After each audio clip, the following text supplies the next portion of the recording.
में रुकी थी, अच्छे से याद है मुझे। सर ने कहा कि आप कुछ लैंग्वेज चेंज कर सकते हो क्या, कि थोड़ा सा डिफरेंट लगे, मतलब थोड़ा सा फिल्म में।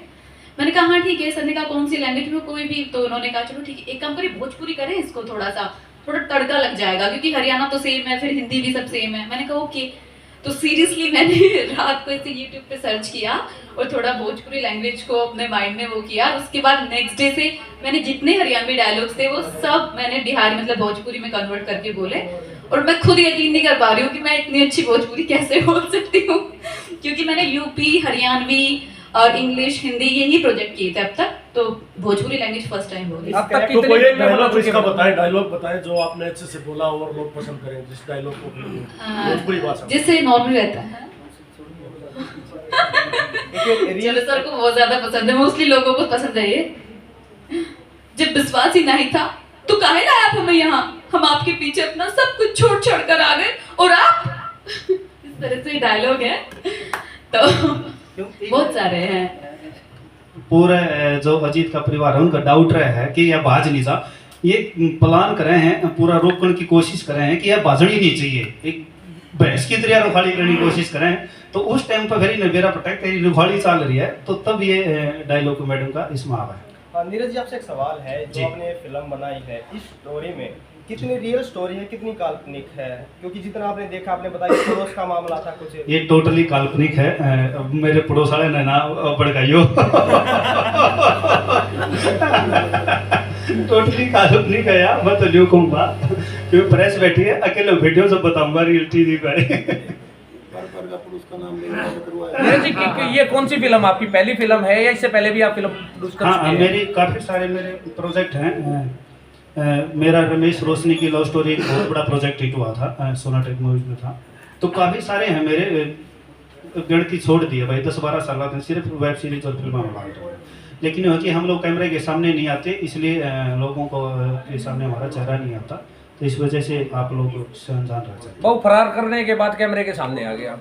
अभी तो कैमरे के सामने तो उसमें तो अभी भी आप लोगों के कैमरे के सामने आ गया हूँ। तो राजेश जी का रोल किस तरह का रहने वाला है, क्योंकि ये काफी पुराने कलाकार हैं, बहुत इन्होंने नाटक भी दिए हैं, झलक माना जाता है जब सीडी चलती थी तो राजेश सिंह प्रिया जी की, तो इनका किस तरह का रोल रहा है किरदार? मैं थोड़ा सा पहले खुद बोल गया, फिर राजेश सिंह प्रिया जी को माइक दूंगा। क्या है, एक तो सर का बहुत बहुत धन्यवाद। मैं पहली बार राजेश जी के पास जब गया इस फिल्म को लेकर, तो उन्होंने कहा था कि नीरज तेरा अच्छा कॉन्सेप्ट है और मैं इसमें करूँगा, और इसमें सरपंच का रोल सर जी ने बारे हैं। ये बात सर जी बोलेंगे, मैं बहुत बोल लिया और बोलन का सारा हकीम का है और बोलन लाग रहा हूँ मैं, तो सर जी बोले। सभी को नमस्कार। और मैं तो इसमें मैंने जो टाइटल सॉन्ग है वो गाया है। सरपंच का तो इन्होंने थोड़ा मेरे को दिखा दिया, बस वही नहीं गाया है। और मैं जो आजकल गाना वायरल हो चुका हमारा टाइटल सॉन्ग बहु लियाओगे भी आता है, वो मैंने गाया है। हाँ क्यों नहीं, सिंगर से सभी उम्मीद करते हैं कि वो कुछ गाए। अपे पोए खावे मांडे, शक्लिए मांझ मांझ के बांडे, बौले रे से लांडे लांडे, मारी जिंदगी में खंडरे कांडे, इब नहीं कहेगा कोई रांडे, मिले हाथ ये रिश्तेदार थे, लावेंगे लावेंगे लावेंगे लावेंगे बहू बिहार थे।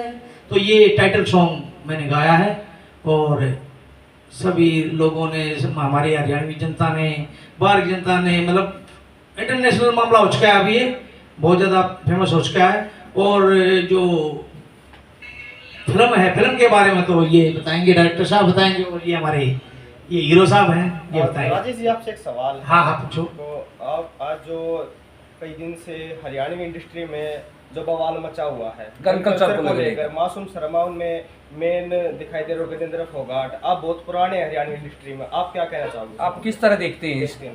देखो, नंबर एक तो मैं इस कंट्रोवर्सी से हमेशा दूर रहा हूँ। मैं कभी भी ना तो मैं आया ना ही मैं इस बारे में कुछ कहना चाह रहा, लेकिन इतना कहूँगा कि भी अच्छी चीज़ें हैं ना हरियाणा में आएंगी, और जो अच्छी जो बनाते हैं हम लोग, उनको लोग कम पसंद करते हैं उनको, जो अच्छी चीज़ बनाते हैं आजकल तो और उस तरफ ज़्यादा हो गया है, तो हमें भी वो चीज़ अच्छी नहीं लगती है। और जो कल्चर को खराब करे कोई भी चीज़ है वो अच्छी तो किसी को नहीं लगेगी। एकांत में जाके बेशक सुन लो आप, लेकिन परिवार के साथ बैठ कर ऐसे ऐसे शब्द यूज करते हैं, चाहे किसी को ले लो, एक बंदे का नाम नहीं है, ऐसे ऐसे गाने आ रहे हैं, सबको पता है कि वो आप सुन नहीं सकते। और जितनी भी गाड़ियाँ हैं हरियाणा में वो सारी यूज कर चुकी हैं गाने में। तो ये नहीं है कोई अच्छी चीज़ आएंगी तो वो पसंद आएंगी, कंट्रोवर्सी का कोई वो नहीं। सर आज की जनरेशन तो ब्लेम करती है कि मतलब अच्छी चीज़ों को लोग देखते नहीं, और एक आपका दौर था लाखों में सीढ़ियाँ बिकती थी और लोग आपको परिवार के साथ बैठ के देखते थे। तो क्या ये सच्चाई है कि अभी आज की जनरेशन मतलब आपकी पारिवारिक चीज़ों को नहीं देखती? हाँ, कम देखते हैं। और फिर इसी वजह से जब नहीं चलती तो लोग बनाना भी कम कर देते हैं, वो चीज़ कम बढ़ती हैं। अब हम स्टेज के साथ मिलके पारिवारिक नाटक है, पारिवारिक फिल्में हैं, जैसे पहले बनाते थे हम, आप लोगों ने देखी होंगी संदूक में बंदूक, बौड़ी का ब्याह, लुगाई का चमचा, थाले राम पड़ोसियान है। तो उस जमाने जैसे आपने देखी तो वही मैं अब स्टेज ऐप के साथ कर रहा हूँ और आपका फुल मनोरंजन करेंगे, उसकी गारंटी हमारी है। लेकिन होगी पारिवारिक, फुल पारिवारिक, पूर्ण पारिवारिक होगी। एक सवाल हो रहा है सर आपसे, जैसे आप उस दौर से कर रहे हैं और अभी लेटेस्ट में टेक्नोलॉजी आने के बाद जब आपने ये सारा एक्टिंग की तो क्या फर्क नजर आता है दोनों चीज़ों में? आपको कितना चेंज हुआ है, स्ट्रगल कितना रहा दोनों चीज़ों में? क्योंकि उस टाइम तो आपको बहुत सारी चीज़ें उठानी होती थी, एडिटिंग मुश्किल हो जाती थी, कैमरे, अब तो बहुत सारी सुविधाएं आपके सामने हैं, तो कैसे देखते हैं उन दोनों दौरों का? ऐसा है, उस जमाने की कुछ अलग समस्याएं थी, आज की कुछ और है समस्याएं हैं। उस टाइम कंपटीशन था लेकिन इतना नहीं था। आज तो हरियाणा में रोज के 1000 गाने बनते हैं, तो एक बंदा कितने सुनेगा? कंपटीशन इतना हो गया है। हाँ, कोई टेक्नोलॉजी आ गई है, उसका फायदा भी है, लेकिन उसके कंपटीशन ज़्यादा हो गया। ठीक है। और कुछ? हाँ मैडम, आपसे एक सवाल है, ये जो आपने करेक्टर प्ले किया है इसमें आपको कितनी कठिनाइयाँ आई भोजपुरी बोलने में, सीखने में, और फिर जो है डायलॉग जो बोलते हैं उस समय क्या कुछ रहा, उसके बारे में बताइए। मैं सच बताऊं तो मुझे कोई भी कठिनाई नहीं आई, क्योंकि मेरे को ना लैंग्वेज सीखने का बहुत शौक है। मैं हरियाणा से नहीं हूँ बट मैं हरियाणवी पूरी बोल लेती हूँ। मैंने हरियाणा की सीरीज़ भी की है ऑलमोस्ट 4 से 5, और यूपी की भी की है, अभी तो ये भोजपुरी भी किया है। तो मतलब लैंग्वेज का मुझे बहुत ज़्यादा वो है, बहुत जल्दी सीख लेती हूँ मैं कोई भी लैंग्वेज हो अगर मुझे मौका मिले। तो नॉर्मली क्या, मैंने सिर्फ रात को 1 घंटा, मैंने उनको बताया कि नेक्स्ट डे शूट था और मैंने 1 घंटा रात को जस्ट एक सीरियल आता था निमकी मुखिया, वो यूट्यूब पे मुझे मिल गया जब मैं सर्च कर रही थी भोजपुरी का कोई डायलॉग्स। सिर्फ मैंने वो देखा और 1 घंटा थोड़ा टोन लेके आई कि जिससे मेरा एक्सेंट सेम निकले, और नेक्स्ट डे मुझे कोई प्रॉब्लम नहीं हुई। मैंने जिस सर ने मुझे स्क्रिप्ट दी मैंने वो हरियाणवी में पढ़ी और उसके बाद मैंने वो कन्वर्ट कर करके मैंने बोल दी, तो ऐसा कोई प्रॉब्लम नहीं आई, मतलब अच्छा लगा मुझे। टाइम पीरियड कितना रहा पूरी फिल्म में, पूरी फिल्म बनाने? Almost 6 to 7 days। तो हरियाणा के जाने माने कई कलाकार हैं, हमारे कटारिया हैं, राजेश सर हैं, इनसे काम करके कैसा लगा आपने? मुझे कितना बहुत एक्सपीरियंस अनुभव नीचे मिला आपको? हाँ देखो, जब इस फिल्म में मैंने काम किया था तो मैं फर्स्ट टाइम सभी लोगों से मिली थी। सर से पहली बार, अजीत से पहली बार मिली थी, और आई थिंक याद नहीं मुझे, शायद सर से भी पहली बार ही मिली थी। फिर उसके बाद लेकिन मैं वो काम कर चुकी है। अजीत के साथ मैंने फिर एक सीरीज भी की है देवी करके, तो उसमें ये मेरे अपोजिट मैं जो भी आई नहीं है। और सर के साथ तो मैंने फर्स्ट टाइम ही काम किया है, और जब फिल्म थी हमारी तो बहुत ज़्यादा हमारा इंटरेक्शन नहीं हुआ था, लेकिन हाँ जब गाना किया सर के साथ तो उसमें बहुत ज़्यादा मज़ा आया। मतलब सर बहुत ज़्यादा कोऑपरेटिव है, मतलब ऐसा फील नहीं हुआ कि इतने बड़े स्टार है और उनके साथ काम कर रही हूँ थोड़ा अनकंफर्टेबल हो जाओ, नहीं, बहुत अच्छे तरीके से, बहुत प्यार से उन्होंने बहुत अच्छे से काम किया। और अजीत भी मतलब nature wise is very good, तो वो बहुत अच्छे से करता है, और सर तो है ही मतलब 6-7 days मेरे कब निकल गए यहाँ पे मुझे सच में पता नहीं चला, मतलब बहुत अच्छा नेचर, तो मैं दोबारा करना चाहूंगी 100%। अजीत जी आपसे बात है, जब आप गौ मोल के लाने की आपने सोचा तो क्या दिमाग में चल रहा था, लोगों को भी थोड़ा सा बताएं, और जब ये भाजने का डर किस लिए सता रहा था? भागने का डर तो बेसिकली इस वजह से था क्योंकि है ना, जो ये स्टोरी दिखाई गई है इस गांव के अंदर ऑलरेडी, जैसे कि आपने डायलॉग में भी सुना होगा कि पुराने मोल के वो जाए थे लेकिन वो भाग गए, तो ये मतलब पूरे गांव में यही एक डर है। और सब लोग जब मेरे घर पे ये आती है तो मतलब मेरे फादर साहब का कहना होता है कि भाई अब इसकी है ना कम से कम 1-1.5 साल भैंस की डाल उखाड़ करनी पड़ेगी, एक बालक हो जाएगा फिर या कितने ही बात है। हाँ, तो तो इसलिए मतलब 1 साल तक तो क्या 6 महीने के अंदर ही भाग जाती है। तो और मोल को लाने के लिए मतलब डर की भागने का इस वजह से था क्योंकि हर किसी के माइंड में गांव में ऑलरेडी पहले ही कई कांड हो चुके होते हैं, तो इस वजह से एक डर तो सच्चाई थी। आपका कौन सा प्रोजेक्ट था ये, पहला है कि नहीं, मैं इससे पहले 10-12 प्रोजेक्ट कर चुका हूँ और गांव भी कई सारे कर चुका हूँ। तो लोगों ने रिकॉग्नाइज करना शुरू किया क्योंकि हरियाणा में ये खास कमी है मतलब फिल्म इंडस्ट्री को लेकर। जैसे पंजाब के कलाकारों को बहुत रीच है, लेकिन यहाँ के कलाकारों के लिए वो मुझे लगता है कि वो स्पेस है अभी। आपको लगता है कि आपने लोगों ने आपको रिकॉग्नाइज करना शुरू किया? हाँ बिल्कुल, आप ये बात सही कह रहे हैं कि पंजाब का और हरियाणा का कल्चर देखो डिफरेंट तो है बहुत ज़्यादा, वहाँ पे डिफरेंट है, यहाँ पे बहुत ज़्यादा डिफरेंट है।